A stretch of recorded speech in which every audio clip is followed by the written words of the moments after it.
दीर्घ 13 दिन पर्यंत पुलिस एबे खोजी खोजी ता अपराधी मानकु धरी पारिलानी को माने अपराध रे लिप्त अछंती तांकु एपर्यंत एगेंस्ट एक्शन नहीं पारलानी।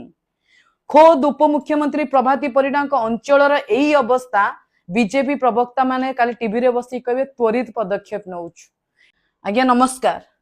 वर्तमान खबर आसिला बलंगा पीड़ितार दिल्ली एम्स रे चिकित्साधीन अवस्था रे मृत्यु घटी। आसु आसु खबर मुख्यमंत्री तांको दायित्व करदेले, ट्वीट एवं फेसबुक रे पकेदेले, गभीर दुख प्रकाश कले। तार आत्मार शांति पाई एबे बीजेपी नेता माने कामना करिवे, सतरे ता आत्मा को शांति मिलिबो। दीर्घ 13 दिन पर्यंत पुलिस एबे खोजी खोजी ता अपराधी मानकु धरी पारिलानी को माने अपराध रे लिप्त अछंती तांकु एपर्यंत एगेंस्ट एक्शन नहीं पारलानी। खोद उपमुख्यमंत्री प्रभाती परिडा अंचल एई अवस्था बीजेपी प्रवक्ता माने काली टीवी रे बसी कहबे त्वरित पदक्षेप नउछु। एईटा त्वरित पदक्षेप जेतबेले सौम्यश्री घटना हेतिला सेबे भी ओडिसा को गोटे अलार्मिंग सिचुएशन आसीतिला, ओडिसा को गोटे अलार्म बाजी जाइतिला। ए सरकार महिला को सुरक्षा, महिला को न्याय देई परिबेनी।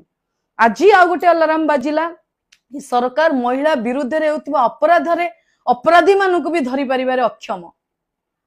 पुलिस प्रशासन ताले कहा पाई, पुलिस डिपार्टमेंट कहा पाई, गोटे ट्वीट गोटे फेसबुक पोस्ट इट्स एनफ।